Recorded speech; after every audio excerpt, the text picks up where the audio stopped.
I was folding the small towels into the nursery drawer when my phone vibrated, just as the wind outside the window carried the scent of the first snow. Colorado State Patrol appeared on the screen, a line of text that made my heart drop.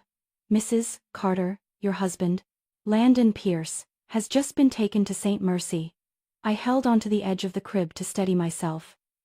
Then the officer paused, his voice lowering as if afraid his words might shatter something fragile inside me, and he wasn't alone. A silence as long as a lifetime. And his wedding ring, it wasn't on his hand when we found him. The world tilted, and I knew nothing from this moment on would ever be the same again. I don't remember how I managed to get down the stairs or rush across the driveway to the parking lot. All I knew was that when I opened the car door, the cold rising from the leather seat sent a shiver through my spine. The snow was falling thicker than it had 10 minutes earlier, each tiny white flake clinging to the windshield like shattered pieces of memory woven together. I buckled my seatbelt, my hands trembling so much I had to grip the steering wheel with both hands. I didn't dare turn on the radio. Didn't dare listen to anything except my own heartbeat. The drive to St. Mercy was only 15 minutes from home, but that afternoon, every red light, every slow car ahead, every ambulance siren at an intersection felt like it was testing the last thread of calm inside me. In the rearview mirror, my face looked paler than the snow. My eyes were swollen not from crying but from the way I was holding back the tears gathering behind my eyelids, ready to spill at any moment. I was afraid that if I cried, I wouldn't be able to see the road. And more than anything, I was afraid that when I arrived, I would have to face something I could never forgive. The hospital gate appeared like a blur of white light in the blizzard. I pulled up at the emergency entrance, my heartbeat so sharp it hurt every time I took a deep breath. The smell of disinfectant mixed with icy air rushed against my face as the sliding doors opened. The first steps into the long hallway of Wing A felt like walking into another world, where every sound echoed and every passing glance lingered just long enough for me to know they had noticed my belly. The belly of a woman about to give birth. Searching for her husband in the middle of chaos, I reached the intake desk and forced out his name. "And name?" "Patient name," the nurse asked, her voice steady but her eyes unbearably sympathetic. "Landon Pierce," I said, my breath unsteady. She looked down and typed a few lines, then a printed form slid toward me. "He's in the temporary observation bay, and, ma'am, I think you should know the person who was with him was also brought in." I swallowed with difficulty. "Name?"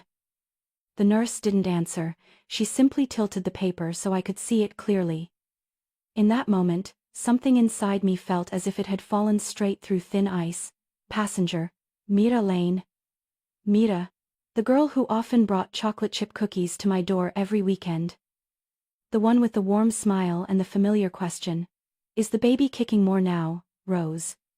A cold rush slammed into my chest, as if someone had opened a window I didn't know existed. I folded the paper. For a second, I thought I could crush it in my hand.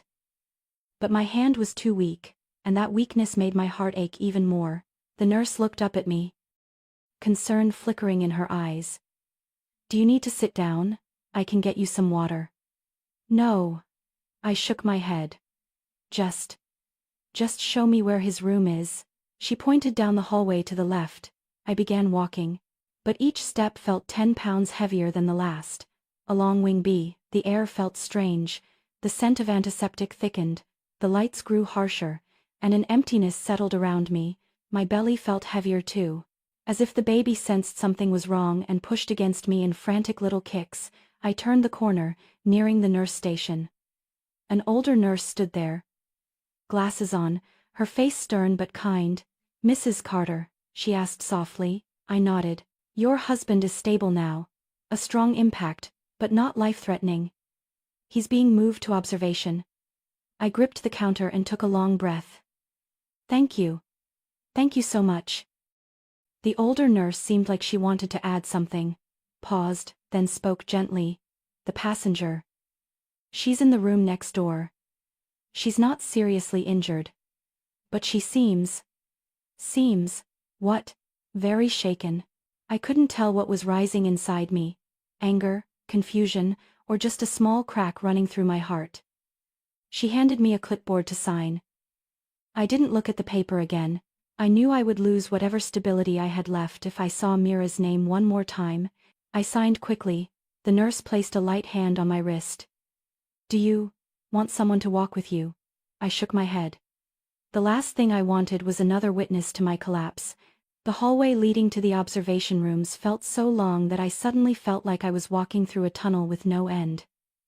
Every step brought me closer to the truth, and every truth could change the direction of my entire life. I paused, placed my hand against the wall, and tried to steady my breath.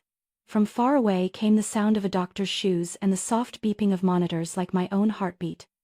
Racing, room 14. I looked at the number with the eyes of someone unsure whether they wanted to see what waited behind that door. I raised my hand to the handle, but before I touched it, a movement from the next room caught my eye.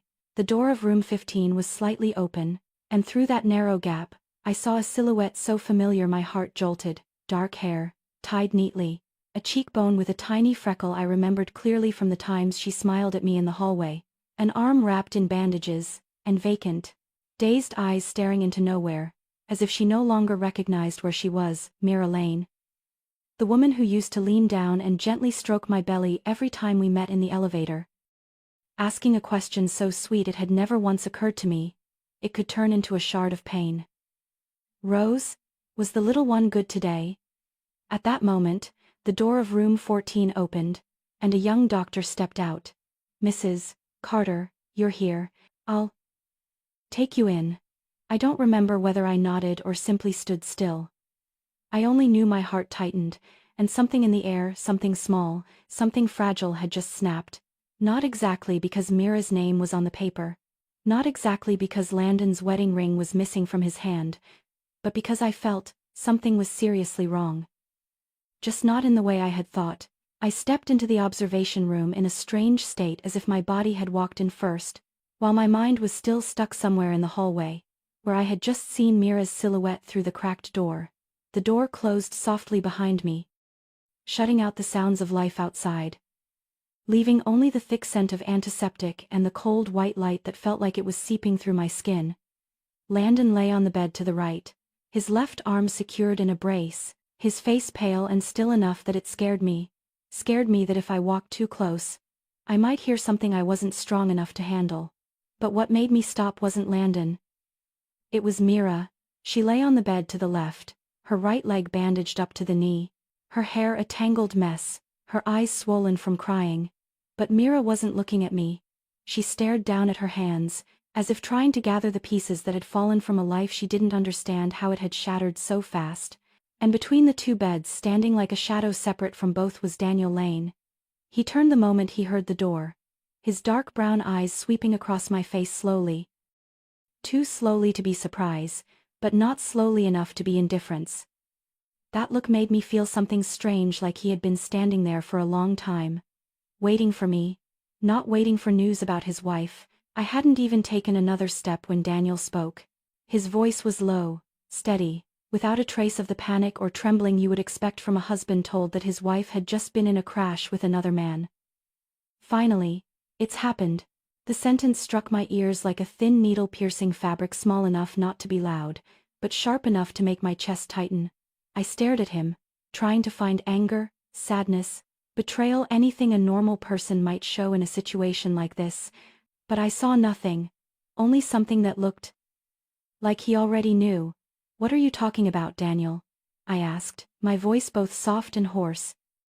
As if I wasn't sure I even had the right to demand answers in that moment, Daniel exhaled not a heavy sigh, but the kind of breath someone lets out when they open a door and see exactly what they expected.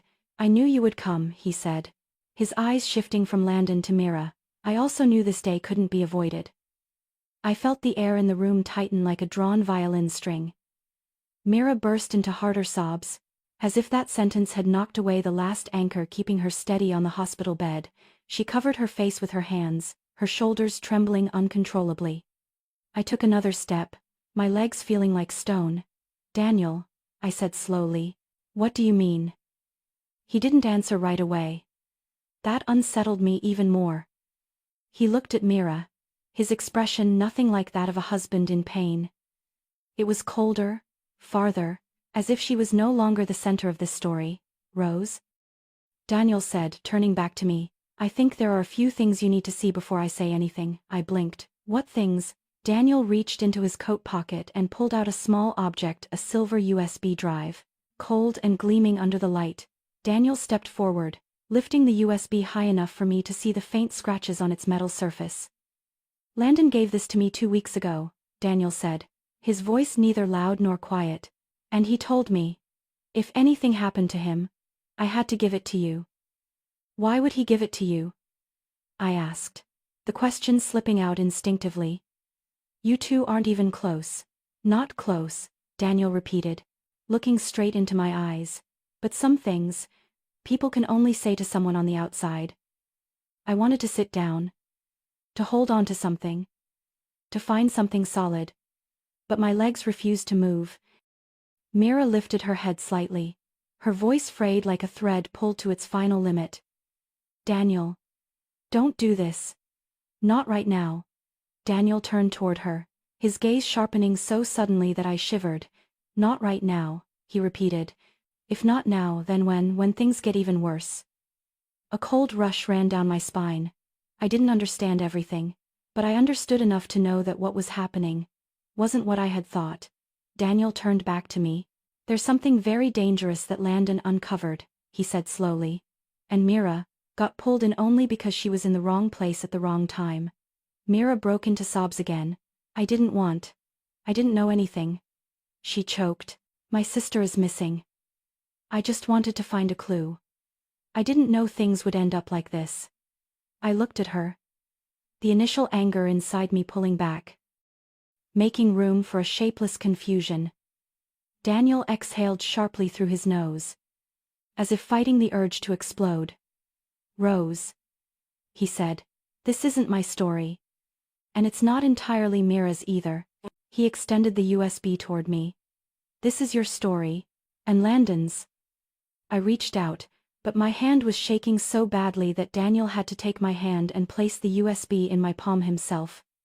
Something so small, yet it felt heavy enough to pull down an entire house. The doctor walked in at that moment, cutting through the dense air. He checked the monitor, looked over Landon's arm brace, and scribbled a few lines on the chart. He'll wake up in a few minutes, the doctor said. Still looking at the machines. You can stay if you want. Daniel murmured. You should stay. He'll want to talk to you first. I looked at Mira. She had her head bowed, tears falling uncontrollably onto the pale green blanket. Daniel looked at his wife for so long that I had to turn away, feeling like someone else's heart was being exposed too clearly in front of me. But that look, it wasn't anger.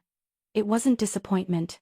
It was something closer to recognizing a bitter truth he had waited a long time to finally say out loud. Finally, it's happened.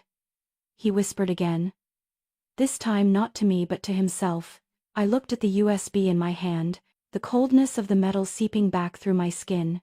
Daniel stepped back, as if to pull himself out of the space between me and Mira. She still kept her head bowed, gripping the edge of the blanket, not daring to look at me yet, saying nothing more. On the left side of the room, a young doctor had just walked in, flipping the chart at the foot of Landon's bed. He wrote a few notes, then turned toward me. His voice soft but clear. He'll wake in a few minutes.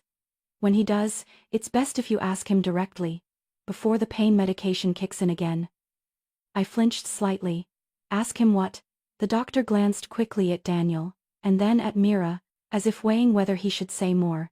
He only replied. He said your name right before he lost consciousness. And there was one more sentence. I think you'll want to hear it from him. I tightened my grip around the USB. That sentence made my heartbeat skip, not from fear, but from the sense that the conversation ahead wouldn't be about a missing ring or Mira's name on an emergency form.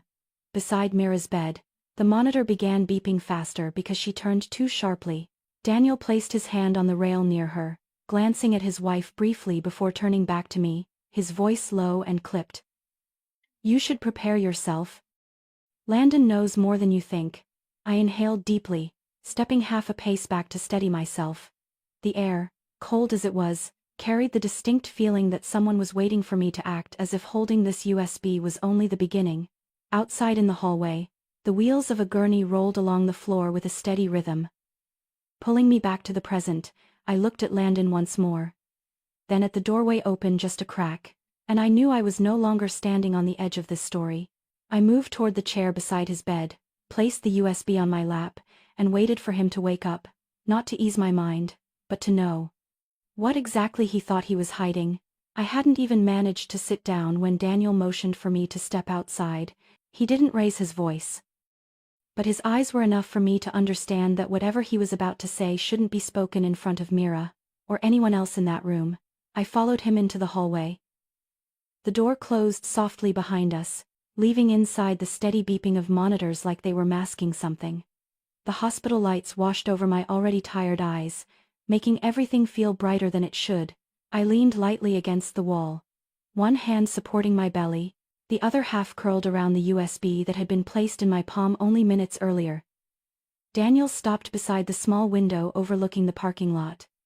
Outside, the snow kept falling, tiny white flakes spinning under the yellow lights of the lot, looking peaceful, completely at odds with what was happening inside my head. He didn't look at me right away. Instead, he watched the gray winter sky for a long moment, as if deciding where to start. And I realized this wasn't empty silence. This was the silence of someone who knew that once he spoke, nothing could ever go back to the way it was. Finally, Daniel said, "Landon has been contacting me these past 2 weeks." I felt my hand tighten around the USB so hard the metal dug painfully into my skin. My voice came out so quietly I barely recognized it. "Contacting you? About what?" Daniel finally turned to look at me. His eyes held no uncertainty, no comforting softness. They were the eyes of someone who had seen more than he wanted to say aloud. "He knew something," Daniel said, each word landing on the floor with deliberate weight, "but he didn't dare tell anyone else." "Why? You?" I asked, unable to hide my confusion. Daniel didn't avoid the question. He crossed his arms, his expression tightening as if recalling the past few days. "Landon and I," he said, "aren't close friends, but we've worked together a few times on the residence council, building maintenance issues, repair funds, those bits of brick. A brack everyone else ignores. But Landon actually pays attention to. He always notices what others overlook." I swallowed against the tightness climbing up my throat. "So, what did he discover? You could say." He paused, choosing his words. "There's money in our building that isn't going where it's supposed to go." "You mean fraud?" Daniel shrugged, the gesture looking like someone who didn't want to believe it but had no choice because all the evidence pointed one way. "I don't have enough data to use that word." "But Landon does," he said. "He sent me a few files. At first I thought they were technical reports. Then I realized they were a string of altered documents." I felt like another layer of fog in my mind had just lifted. This wasn't infidelity. Not a caught-in-the-act story. Not something trivial like I had assumed when I saw Mira's name on the emergency form. This was entirely different. Daniel continued. "He told me someone on the building's management board was trying to hide transferred funds. A small amount, not huge, but consistent. At first I thought it was a system error, but Landon," he stopped, his voice dropping. "Landon believed someone didn't want him to know the truth." I gripped the window frame to steady myself. "You mean someone threatened him?" He looked at me. A look that was answer enough. I asked again, this time with more certainty. "Did Landon ever tell you this? Had anything to do with Mira?" Daniel shook his head slowly. "No. He only said Mira accidentally saw something she shouldn't have when she was taking pictures in the parking lot." "What did she tell you?" "Not much," Daniel said, a faint bitterness in his tone. "Just enough for me to know that Mira being in Landon's car tonight isn't what either of you think." My chest tightened. A flicker of relief surfaced only to be immediately overtaken by something else, fear. If it wasn't an affair, then what brought them together in the same car tonight? "He was going to show me that USB," Daniel added, his eyes shifting toward my hand, "but he never got the chance. Landon said only if something happened. I should give it to you." Something, I repeated. You mean? What kind of something? Tonight's crash wasn't an accident. I can't confirm that, Daniel said. But he called me 3 days ago, sounding terrified. Landon said someone was watching the parking lot. Someone got into the elevator on our floor at midnight. And Daniel stopped. And I urged. He said if suddenly anything happened, then under no circumstances should you be left alone in that apartment. On the bench across from us, an older couple was waiting for news about their son after surgery. They sat far from me, knowing nothing about what was unfolding, yet their worried eyes fixed on the hallway as if searching for a sliver of hope. That strangely peaceful scene overwhelmed me even more. Everything outside was still happening normally, while my world was being distorted inch by inch. I tightened my grip on the USB. Does Mira know? I asked. She knows part of it, Daniel answered, not the whole thing. And you? I asked quietly, studying him. Daniel looked at me. And for the first time that night, I saw exhaustion carved into his eyes. I know enough to understand that what just happened isn't simple. A hospital announcement came through the speakers, unnervingly cheerful in the heavy atmosphere. Dr. Harper, please report to Emergency Station 4. Daniel looked through the glass pane into the room. Seeing Mira wiping her face, trying to steady herself, he turned back to me. You need to talk to Landon. As soon as he wakes up. I forced my breath to slow. Daniel held my gaze for one more second, as if weighing something, then he said. That USB. Rose, don't open it here. At home, no. Wait until someone is with you. Do you understand? I didn't know if I fully understood, but part of me knew. This warning wasn't unnecessary. Daniel walked back into the room to be with Mira, leaving me alone in the too bright hospital hallway. I looked toward the parking lot, where snow still fell steadily under the yellow lights. Everything so quiet it felt like no danger could possibly exist outside. I returned to Landon's room, stepping into the scent of antiseptic and the cold light. The doctor had just left. The monitor beside the bed signaled a small shift. Landon's fingers had begun to move. I pulled the chair closer, placed the USB on my lap, and clasped my hands together to stay composed. Not out of fear of facing a husband who might have been unfaithful, but because I didn't know what the first words out of his mouth would be when he woke. I sat at the edge of the bed, holding my breath in my chest as if taking too strong a breath might plunge the whole room into chaos. The doctor had been gone less than a minute, when Landon stirred. A thin groan slipped from his throat, so faint. Yet in that moment, it felt like it tore through the silence of the room. Landon. I leaned down, afraid to touch him. Afraid to break something even more fragile than the brace on his arm. His eyelid twitched, then opened little by little, as if his eyes were fighting between sleep and consciousness. When the hospital lights reached his gaze, I watched clarity return in layers quickly. He didn't ask why I was there, didn't ask what had happened. The first, only thing Landon said was, Rose. Don't go back to the apartment. Don't go home. His voice was hoarse, like sand lodged in his throat, but each word was sharp, clear, trembling enough to make my scalp prickle. I stepped back half a pace, both to catch my breath and to look into his eyes more clearly. Why? I asked softly. He turned his head, tried to push himself up, but the pain forced him back down. Don't, absolutely don't go there, someone. Landon.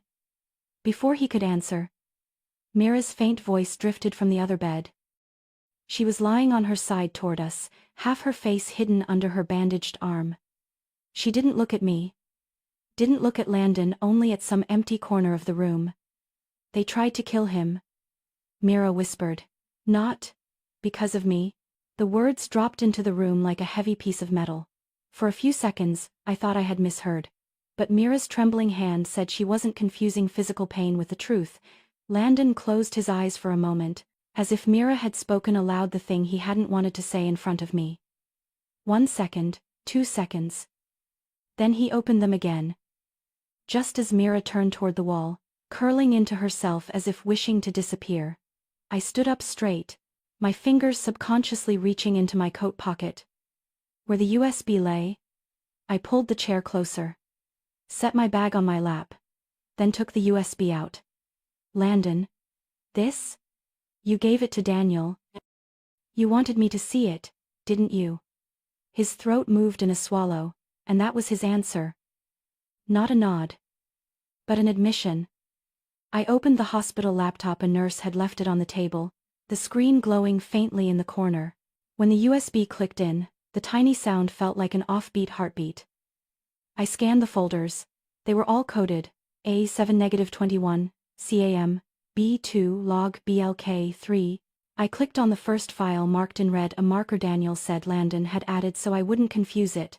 The video opened, no sound, only images. The underground parking garage of the building where I had lived for 4 years, empty, with flickering fluorescent lights. I had walked through this place hundreds of times, without ever finding it frightening like I did now. I glued my eyes to the frame. A man wearing a black hoodie stepped into view, walking calmly. Not like a thief. He went straight to Landon's SUV, the one I had complained about 3 months ago because Landon kept leaving tools in the trunk. The man bent down, opened the car door. No signs of forced entry. He opened the car like he had a key. I blinked. No, I wasn't mistaken. I zoomed in on the camera panel, and it became clearer. The door opened smoothly. The man sat in the driver's seat for about 10 seconds, then stepped out. He took nothing, left nothing. But I saw a tiny spark at the ignition. Landon. I turned to him. Do you know who that is? Landon clenched his jaw. His face paled. A second later, he spoke. Rose. He wasn't stealing the car. Then what was he doing?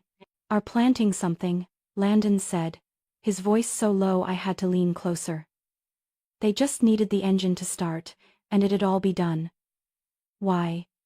Why would they do that? I asked.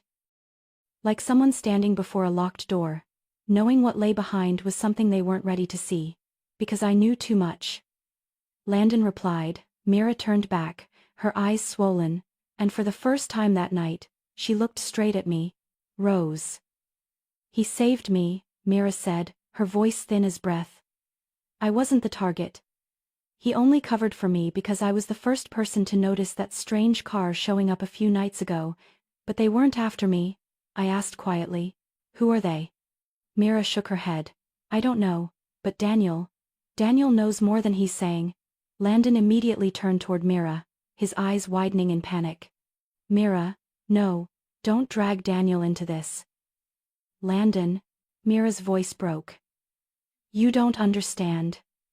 The door swung open. Daniel stood there, snowflakes melting on his sleeve, his expression calm enough to make something colder than the winter air settle inside me. He looked at all three of us, his gaze not lingering on anyone too long, before he spoke, very softly. We need to talk, all of us. But the way Daniel said it made me realize instantly.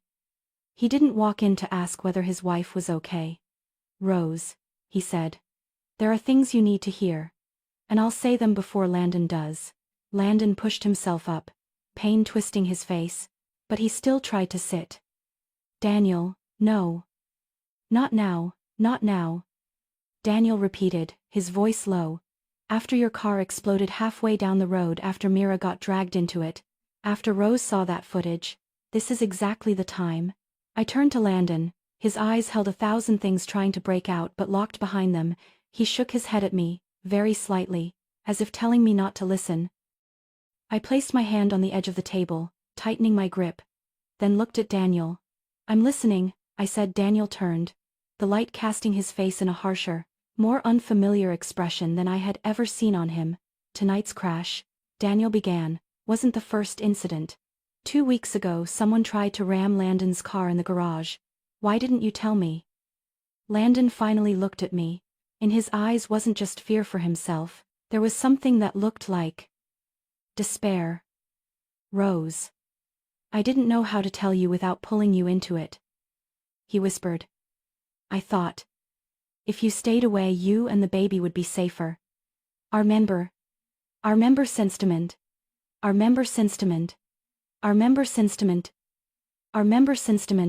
Daniel placed his hand on the table and pushed the USB toward me slightly, as if confirming that all attempts to avoid the truth were over. It all started with this, he said. And up until now, none of us fully understand what Landon accidentally stepped into. Just as Daniel finished speaking, Landon's monitor let out a soft long beep before returning to its steady rhythm. I glanced over and saw his eyelid twitch, like something still unsettled him. Even in his half-conscious state, I pulled the chair closer, setting the USB on the small bedside table.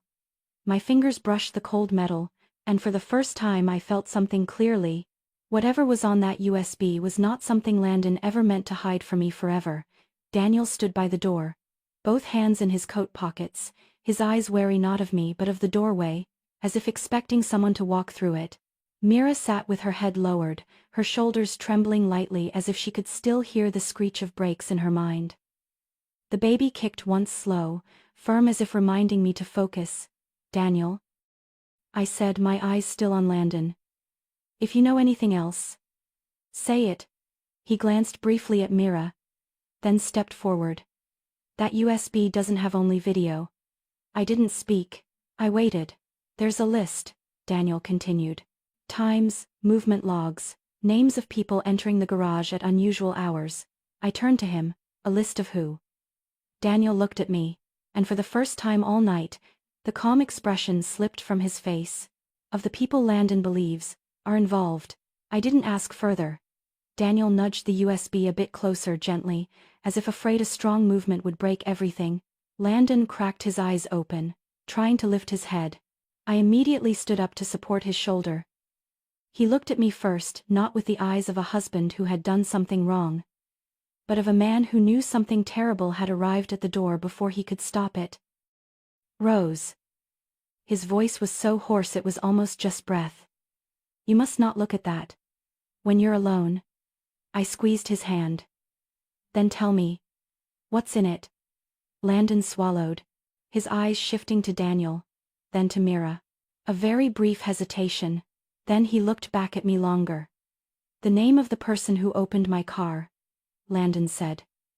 The name of someone who works in our own building. Right then, the hospital speaker called another doctor. Mira lifted her head, her eyes red but clearer than before. I told you already, Mira said quietly to Daniel. We shouldn't go back to the apartment. They know every schedule. Daniel rubbed his forehead, like someone too tired to hide anything anymore. Rose, he said, it's not just Mira and Landon who were being watched.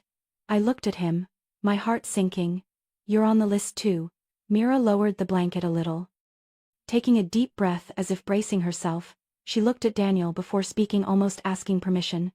Daniel gave a faint nod, saying nothing. Landon turned slightly toward us, though it looked painful to move. I have to tell you this, Mira said, and I'll say it clearly. So you don't have to guess anymore. I don't have anything with Landon. I responded with a small nod. I didn't need Mira to prove it with more words. Daniel moved a half step closer to Mira, placing his hand on the metal bar at the foot of her bed. Go on, he said softly. Mira stared at the empty space in front of her, as if looking straight through the hospital wall. I have a younger sister, she began. Her name is Lila. Lila went missing 6 months ago, Mira said. No one found a trace. No camera caught her. No one saw her last. The police said Lila left the city, but I know she didn't. She lifted a hand to her forehead, then dropped it immediately as if afraid she'd lose courage if she held it there longer. That night, before she disappeared, Lila came to the building where we live. Mira looked straight at me. She came to see me, but she never made it up to the apartment. My feet felt cold. Daniel didn't look at me, he looked at Mira, his expression that of someone who had heard this before, yet never found it easier. You're sure? I asked. Sure. Mira replied immediately. I checked every camera in the building.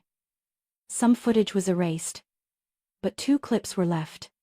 In them, Lila walks toward the basement elevator. After that, nothing, Daniel added. Very clean. No shoe prints. No hallway footage. Whoever it was knew exactly what they were doing. I turned to Landon. He tried to lean against the pillow, grimacing. Rose. he said softly. Mira showed me some reports about the maintenance fund. I only meant to check them quickly for her. But the numbers were too altered. Clearly someone was tampering with them. Mira continued, this time more slowly. The building's maintenance fund has been siphoned off in small batches for 3 years. No one noticed. But when I matched the dates with the times Lila visited or passed through that area, they aligned with the days the cameras were wiped. Daniel remained by the bed, his fist now clenched. I joined the residence council because Mira asked me to look into it, Daniel said. And Landon had access to the technical schematics. None of us wanted to drag each other in.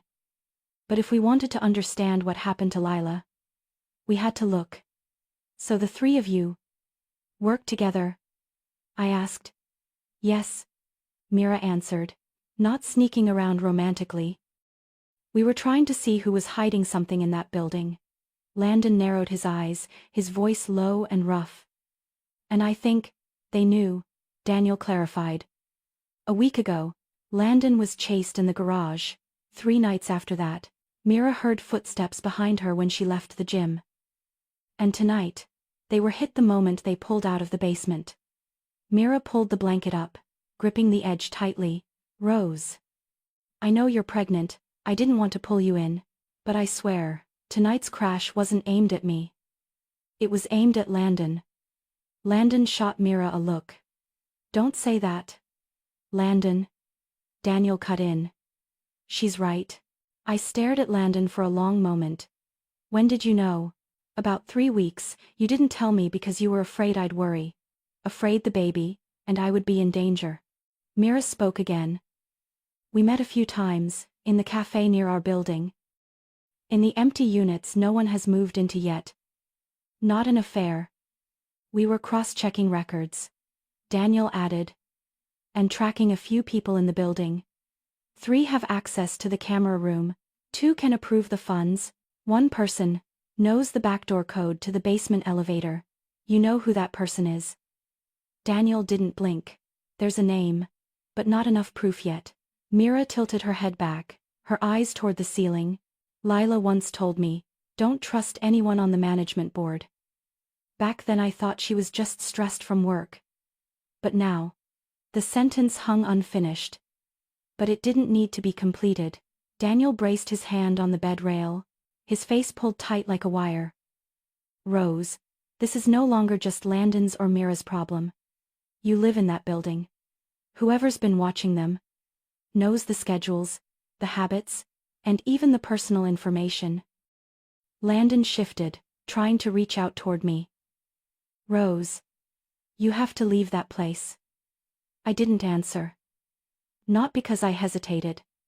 But because my mind was running through every face in the building, the night guard, the building manager with her reassuring smile, the maintenance man always carrying a clipboard down the hall. Which of them had seen Lila? Who erased the cameras? Who rammed Landon's car? Daniel spoke more quietly than usual. Tonight, they were just a little slow. If they had been faster, we wouldn't be sitting here talking. Mira turned to look at me, her eyes red but clear.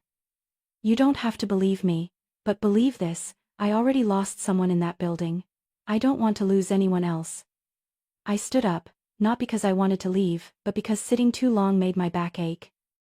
The baby kicked once gentle but firm enough for me to feel my entire body stepping into a crossroads none of us had chosen. Daniel looked at me and asked softly. Rose?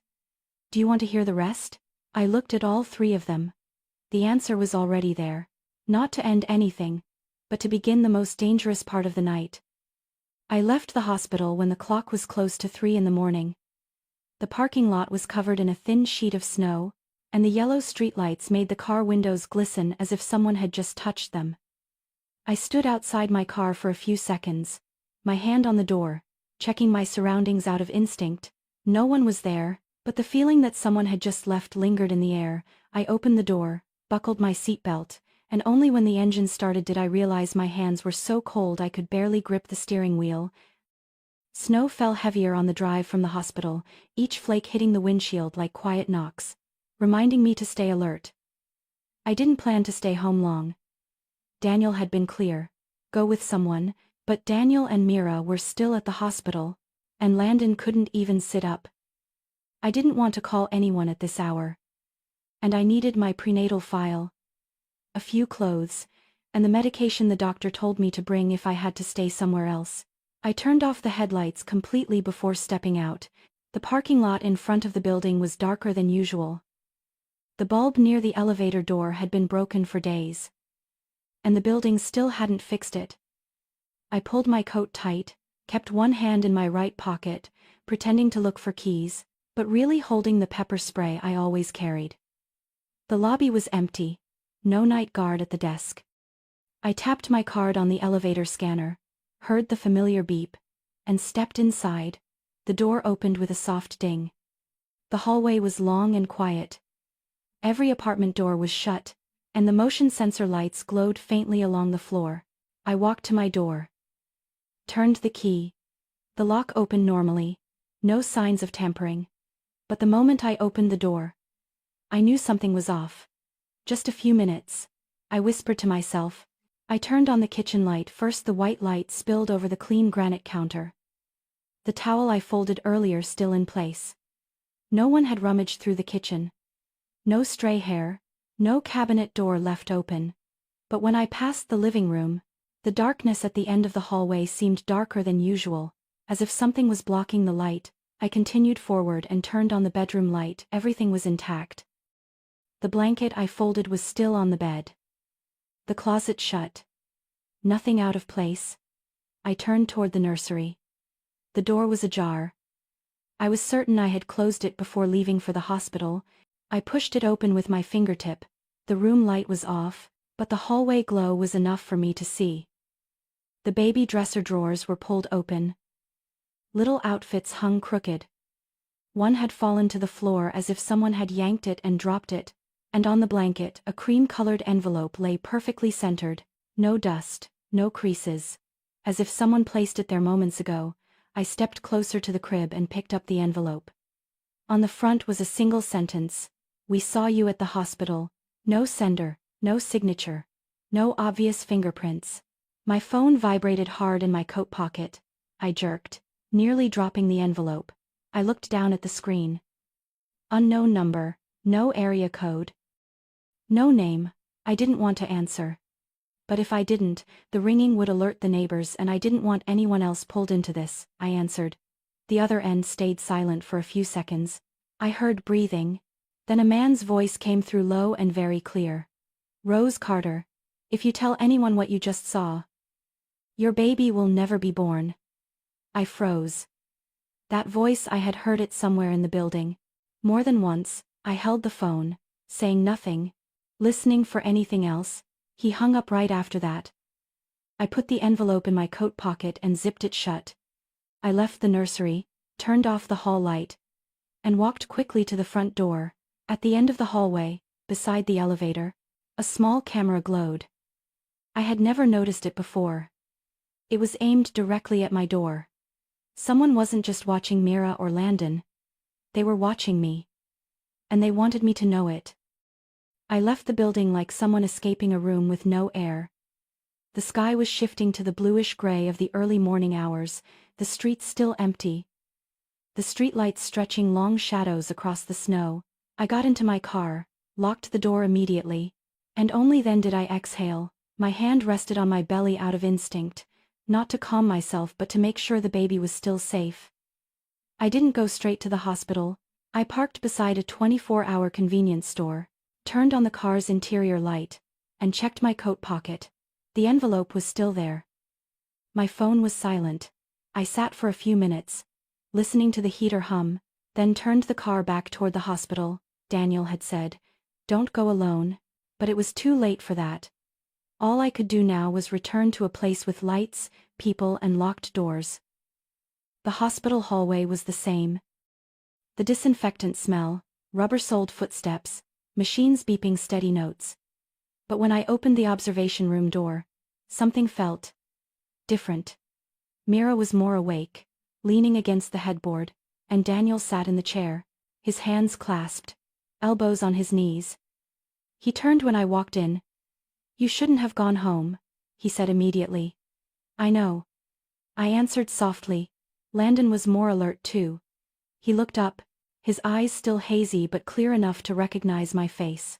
"You actually went back?" he asked the moment I closed the door behind me. "I needed things," I said. "And?" "Someone went into the baby's room." Daniel stood up straight. "They went into the nursery." Mira shut her eyes, her fingers gripping the blanket so tightly the knuckles turned white. Landon tried to sit up, but a sharp pain stopped him. "I told you don't go back there alone." I didn't want to say the threat out loud in a room full of injured people. But Daniel looked at me for a few extra seconds, as if reading something on my face. "Did someone contact you?" And to this day, I didn't answer immediately, but my silence was enough. "All right." Daniel exhaled. "We're running out of time." He pulled a canvas bag from under his chair and set it on the tiny metal table in the center of the room. "I think it's time to put everything together." I looked at the bag. Something small slid out first, a thin stack of photos, phone quality but printed on good paper. Mira reached for them, spreading them neatly in a row with the practiced habit of someone who once worked as a teacher. I looked at each one. A photo Mira took of the license plate of a black SUV, the basement hallway of my building, a shadowed figure with a hood pulled low, the door to the technical room its lock replaced, a torn scrap from a maintenance bulletin board, the image of a man in building maintenance uniform, but his face angled away, as if he didn't want to be seen. Then Daniel placed the second item on the table. Documents, not photocopies, but originals, thick paper. The edges still dusted with concrete. Landon gestured with his chin. "I found those in the technical room when I went to inspect the ventilation system. It's not an area regular staff are supposed to enter." Mira took a deep breath. "He sent them to me. Told me to hold on to them in case something happened." Daniel looked at me, his voice gentler than earlier. "Landon came to me only because I'm the one person in the building who isn't on the list the manager trusts." "What do you mean?" "Rose." Mira cut in, her voice soft but steady. "He's talking about the building manager, the guy everyone thinks is just a grumpy old man who likes maintenance fees paid on time." I glanced around the room as if afraid the man was standing behind the curtain. Daniel opened the stack of documents, pointing at each line. "The building maintenance fund isn't just for repairs, replacing lights, or clearing snow," Daniel said. "Half of it gets funneled through 3 shell companies, nice-sounding names but they don't exist in the tax system." "You're sure?" "Sure," Landon answered, his voice hoarse but precise. "I'm an engineer. Rose, I know when schematics, invoices, and technical reports don't match." Mira flipped to another photo. This one showed a folded document, its header torn but still readable. "Facility renovation Phase 4. Funding adjustment." "The Phase 4 project isn't in the public maintenance schedule," Daniel added. Pieces began shifting into place on their own. "You mean?" "The building is being used for laundering money." All three of them looked at the stack of documents. I studied the picture of the SUV's license plate again. The last 4 digits matched the vehicle I'd seen in the garage last week, close to midnight. When I went down to get my back pain medication, I had thought it was a visitor's car. Now that I remembered how it turned off its headlights the moment it saw me, I wasn't sure anymore what it had been doing there. Daniel crossed his arms. "We have to assume the worst. They know what Landon found." "And you too," Mira said, her voice trembling slightly, "are on the next list." I looked at them one by one. The bruises on Mira's body, Landon's bandaged arm, the way Daniel kept standing to the side watching the window, the door, the hallway every time a sound shifted. None of this was coincidence. "My baby and I were threatened," I said quietly. "When did they call you?" "Right when I walked into the nursery." Daniel took the photos back from Mira and stacked them neatly. "Rose," he said, without sugarcoating it, "from now on you cannot go anywhere alone." "I'm serious. No walking outside alone at night, no going home alone, no driving alone." "So what do we do?" Landon took a difficult breath. "When I found those documents, the technical systems maintenance schedules started changing constantly. Basement lights flickered at odd hours, and someone locked the technical room door from the outside," Daniel added. "These past 2 weeks, Landon sent everything to Mira because he was afraid his email was being monitored. Mira passed it to me because she was being followed even more closely after her sister disappeared. I turned to Mira. Is your sister's case connected to all of this? Mira pressed her lips together. I don't know, she whispered. But I have a feeling. They wanted me to stop asking. Daniel looked at us with an unsettling clarity. That building isn't just a place to live, he said. It's a cover, and we four of us are the only ones who know the real extent of it. So what do the four of us do first? Daniel glanced at the hallway before answering, his voice lowering. First, find out who in the building is watching us, and second, protect you and the baby. The next morning, before the snow had melted, I was already in a small conference room on the hospital's 3rd floor. A temporary workspace used by federal agencies when cooperating with the hospital. The white lights hitting the stainless steel tables made the air feel colder. Landon sat in a wheelchair, Mira wrapped in the sweater the hospital had lent her. I stood beside them, trying to keep my breathing steady. Daniel came in last, carrying a file bag under his arm. He set it down like someone accustomed to handling serious paperwork. A federal agent, a man around 50, cautious in demeanor, began. We'll collect all evidence this morning. From now on, all information must go through the investigative unit. No more personal emails. Daniel nodded quickly. Understood. This is everything we gathered. He slid the file bag toward the agent. I watched his hand, steady, not shaking. A man who had endured a long, tense night but remained composed. Either very good at staying calm, or prepared for this far too long. I didn't know what made me start noticing it. Maybe it was his expression, not avoiding eye contact, but lacking the sort of fear a person should have if they felt hunted. Or maybe it was how he cut Mira off every time she tried to add something. But the first thing that truly made my body tense was Landon's phone. Landon was explaining how he discovered the altered documents when the agent asked him to open his messages to confirm the time he contacted Daniel. Landon took the phone from his hospital coat pocket, but the lock screen lit up with unread notifications. One of them was the original message Daniel claimed he accidentally saw when Landon dropped his phone last night. That message mattered. It contained the part where Landon texted Mira about the technical room being mysteriously locked. But when Landon opened his messages, the message was gone. That's strange, Landon muttered. It disappeared. The messages enten towel de fire. The messages on the mein Straks toweled. The messages on the mein Straks toweled. The messages on the mutter de fired. The messages on the mein toweled. I looked straight at Daniel. He didn't look at the phone. Didn't look confused. It might have auto-deleted during an update. Or a sync error. But his voice held no irritation. No worry. An innocent man, when evidence disappears right in front of federal agents, should panic. Daniel didn't. 10 minutes later, while the agent examined each printed photo from Mira, I saw Mira pull a small slip of paper from her coat pocket. She rolled it tight, as if afraid anyone might see it. While Daniel turned to discuss something with the agent, Mira leaned toward me and whispered very quietly, "Rose? I have to tell you this." I glanced at Daniel. He stood exactly 4 steps from us, but his posture made me feel like he heard everything anyway. "What is it?" I whispered back, barely more than breath. Mira unrolled the paper just enough for me to see 3 faint ballpoint words. Don't trust. "I wrote it while we were still in the observation room," Mira said, her voice trembling softly. I didn't dare say it aloud. "D is Daniel?" I asked. "I heard him say something on the phone before you came back to the hospital last night," Mira whispered. "He was standing right by the door. I don't think he knew I was awake." "What did you hear?" "Just one sentence. Don't worry. She went home." I was about to say something when the agent asked Mira for her phone. Mira startled, tucking the slip of paper into her sleeve, so quickly, I didn't think anyone could have noticed. The meeting went on for nearly another half hour. When we were about to sign the evidence transfer forms, a receipt slipped out of the folder Daniel had handed over. A thermal slip from an ATM inside a downtown bank. The paper was wrinkled, but the line identifying the recipient of the deposit was still clear. Daniel Lane.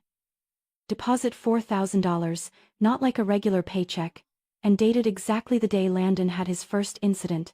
Daniel snatched the receipt quickly and said flatly. Car repairs. Car repairs. No one questioned it, but the way he pocketed it too fast, a bit jerky, made the agent glance at him for a full second. When the agent stepped out to verify some of the original documents, I stood.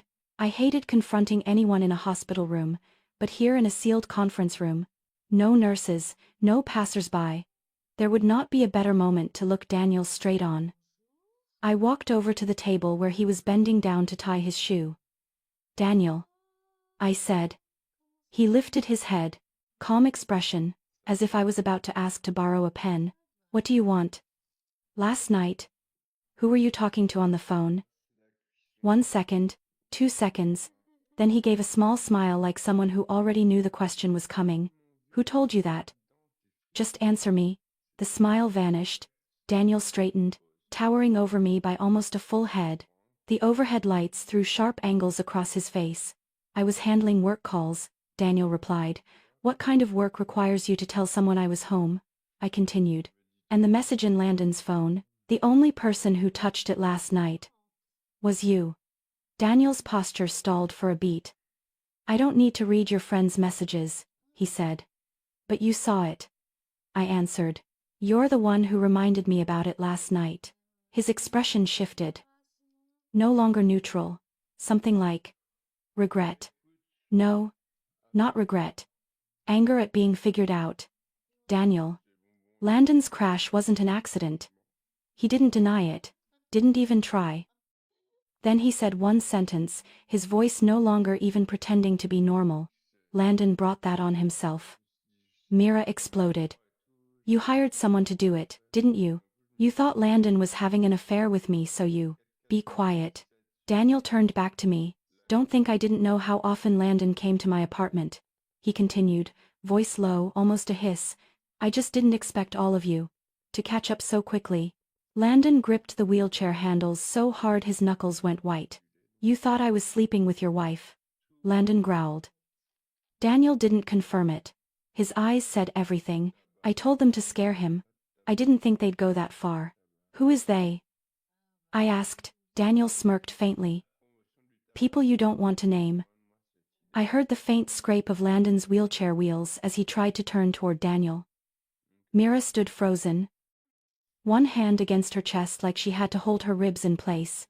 I only stood there, my heart slowing as if to hear every word that came next. But Daniel didn't continue.